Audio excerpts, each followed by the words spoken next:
நம்பிக்கையோடு இருங்க, வெல்ல முடியும். நம்மை தவிர இந்த மக்களுக்கு வழியே கிடையாது. ஏன்னா நம்மளை மாறி பேரன்பு கொண்டு காதலிக்க யாரும் கிடையாது. எனக்கு தெரியும் மரங்களை எப்படி நட்டு வளர்க்கணும், கல்வியை எப்படி என் மக்களுக்கு கொடுக்கணும், தண்ணீரை எப்படி கொண்டு வந்து சேர்க்கணும், மருத்துவத்தை எப்படி கொடுக்கணும், பசி இல்லாமல் எப்படி என் நாட்டை மாற்றணும் எனக்கு தெரியும். ஏன்னா எங்கள் தலைவன் எங்களுக்கு கற்பித்தது அப்படி. நீ ஒன்றும் செய்வேனா, ஒத்த ஓட்டை போட்டு வீட்டில் நிம்மதியாக போடு, நாட்டை மகன்கிட்ட கொடு, நான் பார்த்துக்கிறேன் இந்த நாட்டை, கவலையே படாது. வேலை இல்லைன்னு என் பிள்ளைகள் எவனும் சொல்லக்கூடாது. பசிங்கிற வார்த்தை இருக்கக்கூடாது. ஏழ்மை வறுமையை ஒழிக்கணும். தன்மானத்தோடு கல்வி, கல்விக்கேற்ற வேலை, வேலைக்கேற்ற சம்பளம், அதை கொண்டு வாழ்கிற பெருமைமிக்க வாழ்வு, அதுதான் உங்கள் பிள்ளைகள் எங்களின் கனவு. படிக்கலை, அதுக்கு வேலை இருக்குது. படிக்கவே பிடிக்கலை, அதுக்கு வேலை இருக்குது. ஊர் சுற்றி பாரும்ப.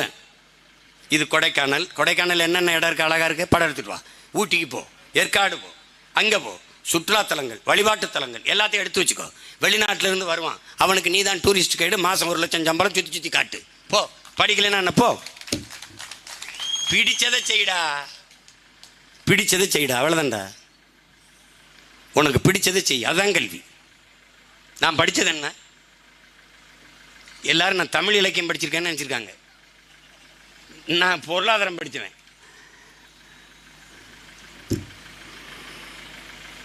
கற்றுக்கொள்வது தான் தமிழனுக்கு என்ன, தமிழ் பேசுறது. முகிழ்க்கும் தசையிடை அரும்புவதே அழகுங்கிறார் திருவிக்கா அவர்கள். அதுதான் சொல்கிறார். நம்ம தாத்தா மறைமொழிகள் என்ன சொல்கிறார், திருக்குறள் தாண்டா தமிழனுக்கு வேத நூலாக இருந்திருக்கணுன்றார். தவற விட்டுட்டோம். நம்ம வரும்போது அதையெல்லாம் நம்ம நிறுவ முடியும், நம்மளால் கொண்டு வர முடியும். முன்னந்தோன்றிய நிலத்தில் முகிழ்த்தவர், மூத்த தமிழ்மொழி குணர்வில் மூத்தவர், தென்னன் பாண்டியன் குமரி குடிமையர், திசையெல்லாம் பரந்துலகை அளந்தவர், இன்னரும் இயலிசை நாடகம் யாத்தவர், இந்திய நாவலன் தேயத்து இறைமையர், என்ன வியப்படா இவர்கள் தமிழர்கள்ங்கிறாரு நம்ம தாத்தா பாவலரேறு பெருஞ்சித்திரனார். வான்முகில் மலையிடை வாழ்க்கை தொடங்கியவர், வளர்ந்தரு குறிஞ்சியிலே காதலை உணர்ந்தவர், தேனுமில் முல்லை மருதம் நெய்தலை தீரா தீரா ஆய்ந்த நல் இல்லறம் வகுத்தவர், காந்தரு பொருளையும் கலனியும் கண்டவர், கடலின் பரப்பையும் கடந்தையில் சென்றவர். என் தம்பி தெரியுமா, இவர்கள் தமிழர்கள். ஆயினும் என்ன, இன்று இவர்கள் அடிமைகள். இந்த அடிமை தலை அறுத்து தமிழ் தேசிய இனம் விடுதலை பெற வேண்டுமானால் இருக்கிற ஒரே வாய்ப்பு அரசியல் விடுதலை தான். அதற்கு தமிழ் தேசிய அரசியல் தான். உங்கள் பிள்ளைகள் நாங்கள் தான். அவனுக்கு எதை பற்றியும் கவலைப்பட மாட்டான். உன் மொழி செத்தது, உன் இனம் செத்தது, உன் நிலம் களவோவது, நீர் களவோவது, உன் உணவு நஞ்சாவது, எதை பற்றியும் கவலைப்பட மாட்டான். கவலையே விட மாட்டார்கள். கவனத்தில் வச்சுக்க. நம்முடைய புரட்சி பாவலர் சிங்கத்தின் குகைக்கில் சிறு நரிக்கு இடம் கொடுத்தோம். எந்த நரி தெரியுதுல்ல, சத்தமா சொல்லு, பயப்படாத. அந்த திராவிட நரி. சிங்கத்தின் குகைக்குள் சிறு நரிக்கு இடம் கொடுத்தோம். செந்தமிழ் நாட்டின் உரிமை இழந்தோம். இழந்துட்ட. கல்வி உரிமை இல்லை, மருத்துவ உரிமை இல்லை, மின் உற்பத்தி விநியோகம் இல்லை, சாலை போடுதல் பராமரித்து இல்லை, ஒரு இளவு கிடையாது, வரி இல்லை, எதுவும் கிடையாது, எதுவுமே கிடையாது. சிங்கத்தின் குகைக்குள் சிறுநரிக்கு இடம் கொடுத்தோம், செந்தமிழ் நாட்டின் உரிமை இழந்தோம். பொங்கும் உணர்வில் என்ன சொல்றாரு, பொங்கும் உணர்வில் எழும் தமிழர் அரசு. உணர்வு பொங்கணும். என்ன உணர்வு? தமிழ் இன உணர்வு.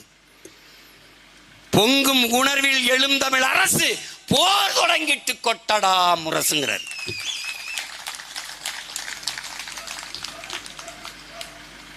வென்று வருவான் திராவிட காலை என்று பாடிய தாத்தன் புரட்சி பாவலன் பாவு கனகு சுப்புரத்தினம் என்ற பாரதிதாசன்.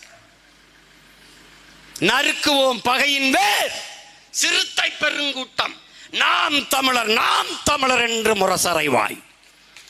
குறுக்கில் முளைத்திட்ட அயலார் ஆட்சி கூண்டோட போயிற்று கொட்டடா முரசம்ங்கிறான். அடிமை இந்தியாவில் வெள்ளக்காரன் ஆட்சியில பாடி இருந்தானா இந்த பாட்டு யாருக்கு? வெள்ளக்காரனுக்கு. விடுதலை பெற்ற இந்தியாவில் திராவிடர்கள் ஆட்சியிலே பாடுகிறான் என்றால் யாருக்கு? குறுக்கில் முளைத்திட்ட அயலார் ஆட்சிங்கிறான். நறுமலர் சோலையில் நரிபுக விட மாட்டோம். எந்த நரி? திராவிட நரி. நாம் தமிழர் நாம் தமிழர் என்று முரசறைவாய் வெறிகொண்டு புகுமிந்த அயலார் ஆட்சி வேறற்று போயிட்டு கொட்டடா முரசம்ங்கிறான். கொட்டுலினா எவன் தலையிலையாவது கொட்டு போ, என்னத்தையாவது பண்ணி விடு. நீ ஒன்றும் செய்வேனா, 10ஆம் தேதி இதில் ஒரு ஓட்டை மட்டும் போட்டு விடு, மீதியெல்லாம் நாங்கள் பார்த்துக்குறோம். ஒன்றும் செய்வேனா. நீ 10 பேரை பாராளுமன்றத்துக்கு அனுப்பியிருந்தேன்னா நேரம் உலக செய்தி ஆக்கியிருப்பாங்க என் தங்கச்சி என் தம்பியெல்லாம்.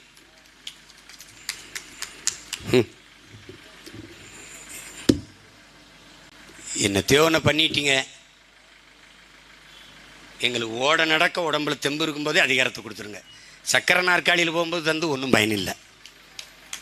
ஓட நடக்க உடம்புல தெம்பு இருக்கும்போது பிள்ளைகள்கிட்ட கொடுத்துருங்க, சரி பண்ணிடுறோம்.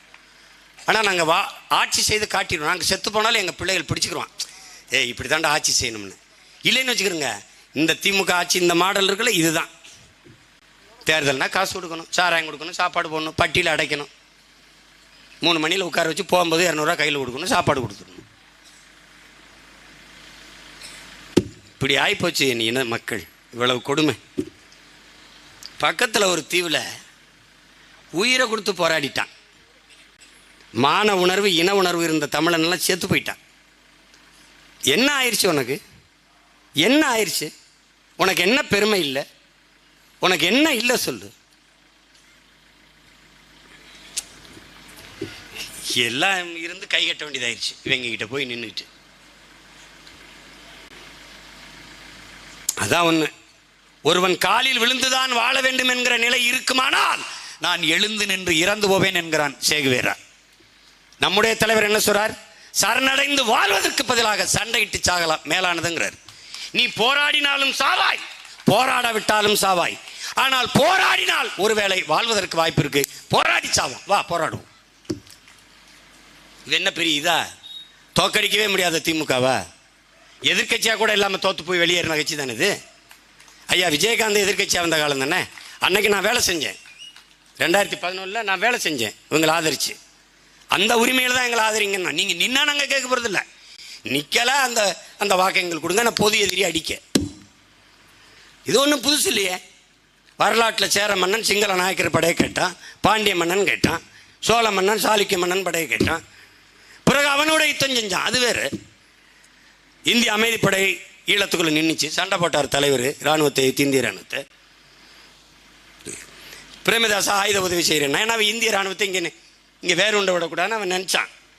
அதை அடித்து விரட்டுறதுக்கு ஒரு ஆண்மகன் இருக்கான், அது பிரபாகரன் தான்னு அவன் ஆயுதத்தை கொடுத்தான். அதை வாங்கி அடித்து இந்திய இராணுவத்தை விரட்டினார். அப்புறம் சைக்கிளில் கொண்டு வச்சு பிரேமதாசாவை தூக்குனார். அது அப்புறம் அது அது போர் முறை, யுத்த தந்திரம். இது ஒரு தந்திரம் தட்சாலி வரானார், இது ஒரு தந்திரம் தட்சாலி வரானார். நம்மளும் படிக்கிறோம்ல, உலக வரலாறு, இலக்கியம், அரசியல் எல்லாத்தையும் பார்க்குறோம்ல, பொருளாதாரம் எல்லாம் படிக்கிறோம்ல, இதுக்கு முன்னாடி நடந்ததெல்லாம் பார்க்குறோம்ல. இப்படியா நாங்கள் போட்ட பிச்சை, நீதிபதி தாழ்த்தப்பட்டவங்க நாங்கள் போட்ட பிச்சை, படிக்க வச்சது நாங்கள் போட்ட பிச்சை. டேய் பிச்சை போட்ட பிக்காளி, நீ உட்காந்துருக்க நாக்காளி, நாங்கள் போட்ட பிச்சை. கருணாநிதி தான் உங்களுக்கு இதை கொடுத்தாரு, கருணாநிதி தான் அதை கொடுத்தாரு. அவர் உட்கார்ந்து இருக்கிற நாக்காளியை நான் கொடுத்தேன், எங்கள் ஆத்தா கொடுத்தா, என் அப்பன் கொடுத்தேன், என் பெரிய சித்தப்பன் கொடுத்தேன். பீத்திக்கிட்டு அலையாதேடா வைத்துக்கிறப்ப. இது ஒரு கொடுமை நடந்துருச்சு. அறிவார்ந்த பெருமக்கள், என்னிலும் இளைய என் தம்பி தங்கிகள், உங்களை நம்பி தான் அண்ணன் இந்த வேலையை செய்கிறேன். நான் 10ஆப்பு படிச்சுட்டு இருக்கேன், என்னுடைய பாராளுமன்ற உறுப்பினர் சட்டமன்ற உறுப்பினர்னு சிரித்தான். இன்னைக்கு 36 லட்சம் ஓட்டு அவன் போட்டது தான். 26ல் இன்னொரு 20-30 லட்சம் பேர் வருவான். அவனுக்கு தான் வேலை. அவனுக்கு தெரியும் நான் எது கத்துறேன்னு. அவனுக்கு நல்ல காற்று வேணும், நல்ல தண்ணி வேணும், படித்த வேலை வேணும், அவனுக்கு சாப்பிட நஞ்சு இல்லாத உணவு வேணும், பயணிக்க பாதை வேணும், தடை இல்லாத மின்சாரம் வேணும், அவனுக்கு இந்த பாலித்தீன் பிளாஸ்டிக் இந்த குப்பை இல்லாத ஒரு நாடு வேணும். அதை அதுக்காக தான் நான் பாடுபடுறேன். அதுக்காக தான் அது தெரியுது. அதனால தான் அவன் என்னை நேசிக்கிறான். என்னோட தமிழ்நாட்டில் ஒரு அரசியல் கட்சியில் அதிக இளைஞர்கள் இளம் பெண்களை கொண்ட கட்சி இருக்குன்னா அது நாம் தமிழர் கட்சி மட்டும்தான். நான் ஒன்றும் ரசிகர்களை சந்திக்கலையே, நான் மக்களை சந்திச்சேன். நான் ஒன்றும் நடித்து புகழ்பெற்ற இயக்குனர் பெரிய தலைவர் மகன்லாம் இல்லை. செத்து போச்சு நீ ஏன்னா என் கண் முன்னாடி பிண குவியலுக்கு இடையில் ரத்த வாடையிலிருந்து வெளியில் வந்தேன். கத்துனேன், கதறினேன். கருணாநிதி தொடர்ச்சியாக என் குரலை நெருக்கி ஜெயிலில் போட்டு போட்டு போட்டு போட்டு எப்படி 18 வயது என் தலைவனுடைய படத்தை போட்டு சிங்கள அரசு இவரை இவரை இவரை அடையாளம் கண்டு இவரை இருக்கிற இடத்தை காட்டி சொன்னால் காட்டி கொடுத்தால் 10 லட்சம் தலைக்கு பரிசு வச்சது. அது வரைக்கும் பிரபாகரனா யாருன்னே தெரியாது நாட்டில். 18 வயசு மீசை கூட சரியாக முளைக்கலை. ஒரு பையன் படத்தை போட்டு இவரை பற்றி தகவல் தெரிவிப்பவர்களுக்கு 10 லட்சம் பரிசு. கள்ளச்சாராயம் குடிச்சில்ல, காட்டி கொடுத்தா 10 லட்சம் பரிசு. நாடு திரும்பி பார்க்குது, யாரா இவன் சிங்களன் தலைக்கு 10 லட்ச ரூபா பரிசு வச்சு இவன் தாண்டா உங்க இனத்தின் தலைவன் அடையாளம் காட்டினான். அதுக்கப்புறம் தான் தமிழர்கள் இவர் யாருன்னு தேடவே ஆரம்பிச்சாங்க. அது மாதிரி சினிமாத்துக்கு இந்த ஒரு சின்ன பையனை கூட்டிகிட்டு போய் மண்டைய கல்வி என்னை ஒரு வேலையை செய்ய சொல்லி எங்கள் அண்ணன் அனுப்பும்போது அந்த வேலையை நான் செய்ய ஆரம்பிக்க தொடர்ச்சியாக 1 வருஷத்துக்கு மேலே ஜெயிலில் போட்டு போட்டு போட்டு எனக்கு பின்னாடி வர தம்பி தங்கைகளுக்கு இவன் தாண்டா உனக்கான ஆள்னு அடையாளம் காட்டின பெருந்தகை ஐயா கருணாநிதி. அதுக்கு நான் எப்பவும் நன்றி கடன் பட்டிருக்கேன். ஆனாலும் கடற்கரையில் அந்த சமாதியை வைக்கிறதா எனக்கு நோ ஐடியா, நோ ஐடியா.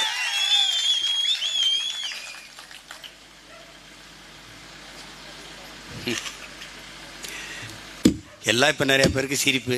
அவர் எதோ பேசிட்டு இருப்பாருங்க, அதெல்லாம் ஆகிறதாங்க நடக்கிறதாங்கன்னு அப்படி தான் நினச்சான். இவன்லாம் ஒரு ஆளான்னு நினச்சான். இப்போ நான் மட்டும்தான் ஒரு ஆளாக தெரியிறவங்களுக்கு. காந்தி சொல்றாரில் தொடக்கத்தில் உன்னை விமர்சிப்பான், உன்னை உன் மேலே கோவப்படுவான், ஒரு எரிச்சலாக இருக்கும், உன்னை விமர்சிப்பான், கேவலப்படுத்துவான், ஏசுவான், அப்புறம் வெறுப்பான், அப்புறம் உன்னை திட்டுவான், உன்னோட சண்டைக்கு வருவான், நீ ஜெயிச்சிருவாயிடாங்கிறார். இப்போ கோவப்பட்டுக்கிட்டு இருக்கான், 26 சண்டைக்கு வருவான், நான் ஜெயிச்சிருவேன். இதுதான் நடக்கும். ஒன்றும் இல்லை, ஒன்றும் இல்லை. உங்கள் பிள்ளைகள் மேலே உண்மையிலே உங்களுக்கு பாசம் இருக்குது அப்படின்னா நீ சோறு விட்ட வேணா, எனக்கு கார் வாங்கி தர வேணா, வீடு தரணும், ஒரு ஓட்டை போட்டு விடு, நாட்டை உன் பிள்ளை எப்படி காப்பாற்றுறான்னு பாரு. புரட்சி எப்போதும் வெல்லும், நாளை நமது வெற்றியை அதை சொல்லும். என் ஆருயிர் தங்கை அபிநயா பொன்னிவளவனுக்கு இந்த ஒளிவாங்கி சின்னத்திலே மைக்கு சின்னத்திலே ஓட்டை போட்டு நாட்டை எங்ககிட்ட கொடுங்க. என் தங்கச்சிக்கிட்ட ஒரு சீட்டை கொடுத்தா நாட்டை வந்துருமான்னு கொடுங்க. ஒட்டுமொத்த நாட்டையும் திரும்பி பார்க்க வைப்பா என் தங்கச்சி.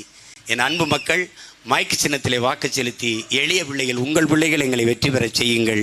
நன்றி, வணக்கம். நாம் தமிழர்.